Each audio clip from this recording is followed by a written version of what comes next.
या देवी सर्वभूतेषु मां सिद्धिदात्री रूपेण संस्थिता, नमस्तस्यै नमस्तस्यै नमस्तस्यै नमो नमः। हे मां, सर्वत्र विराजमान और मां सिद्धिदात्री के रूप में प्रसिद्ध अम्बे, आपको मेरा बार बार प्रणाम है।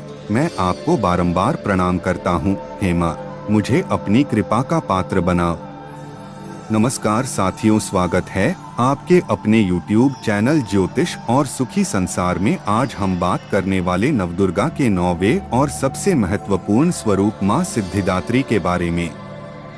नवदुर्गाओं में मां सिद्धिदात्री अंतिम हैं। अन्य 8 दुर्गाओं की पूजा उपासना शास्त्रीय विधि विधान के अनुसार करते हुए भक्त दुर्गा पूजा के 9वें दिन इनकी उपासना में प्रवृत्त होते हैं। वीडियो को शुरू करने से पहले आपसे निवेदन, चैनल को सब्सक्राइब जरूर करें ताकि अच्छी जानकारी आपको मिलती रहे। सिद्धिदात्री मां की उपासना पूर्ण कर लेने के बाद भक्तों और साधकों की लौकिक पारलौकिक सभी प्रकार की कामनाओं की पूर्ति हो जाती है। सिद्धिदात्री मां के कृपा पात्र भक्त के भीतर कोई ऐसी कामना शेष बचती ही नहीं है जिसे वह पूर्ण करना चाहे। वह सभी सांसारिक इच्छाओं, आवश्यकताओं और स्पृहाओं से ऊपर उठकर मानसिक रूप से मां भगवती के दिव्य लोकों में विचरण करता हुआ उनके कृपारस पीयूष का निरंतर पान करता हुआ विश्व भोग शून्य हो जाता है। मां भगवती का परम सान्निध्य ही उसका सर्वस्व हो जाता है। इस परम पद को पाने के बाद उसे अन्य किसी भी वस्तु की आवश्यकता नहीं रह जाती। मां के चरणों का यह सान्निध्य प्राप्त करने के लिए भक्त को निरंतर नियमनिष्ठ रहकर उनकी उपासना करने का नियम कहा गया है। ऐसा माना गया है कि मां भगवती का स्मरण, ध्यान, पूजन हमें इस संसार की असारता का बोध कराते हुए वास्तविक परम शांतिदायक अमृत पद की ओर ले जाने वाला है। विश्वास किया जाता है कि इनकी आराधना से भक्त को अणिमा, लधिमा, प्राप्ति, प्राकाम्य, महिमा, ईशित्व, सर्वकामावसायता, दूर श्रवण, परकामा प्रवेश, वाक्सिद्ध, अमर्त्य भावना सिद्धि आदि समस्त सिद्धियों नव निधियों की प्राप्ति होती है। ऐसा कहा गया है कि यदि कोई इतना कठिन तप न कर सके तो अपनी शक्तिनुसार जप, तप, पूजा अर्चना कर मां की कृपा का पात्र बन सकता ही है। मां की आराधना के लिए इस श्लोक का प्रयोग होता है।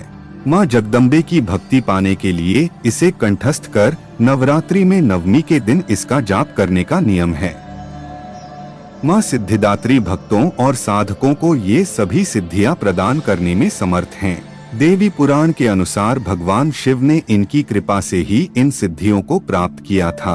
इनकी अनुकंपा से ही भगवान शिव का आधा शरीर देवी का हुआ था। इसी कारण वे लोक में अर्धनारीश्वर नाम से प्रसिद्ध हुए।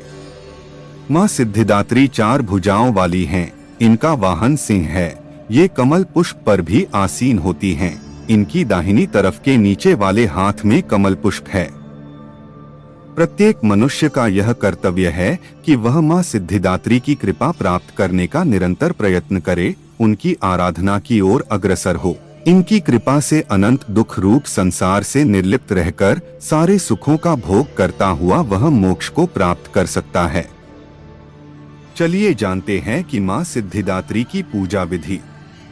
स्नान आदि से निवृत्त होने के बाद मां सिद्धिदात्री की मूर्ति या चित्र स्थापित करें।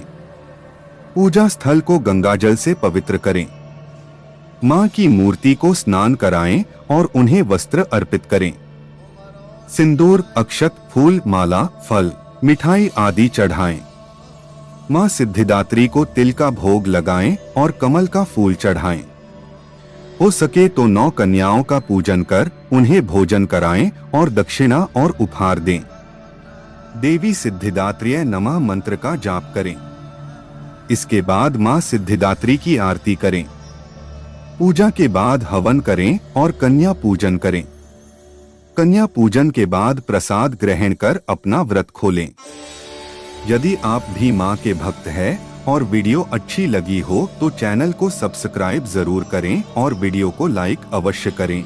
जय मां सिद्धिदात्री आपकी मनोकामना पूर्ण करें। कमेंट में जय माता दी जरूर लिखें और चैनल को सब्सक्राइब जरूर करें।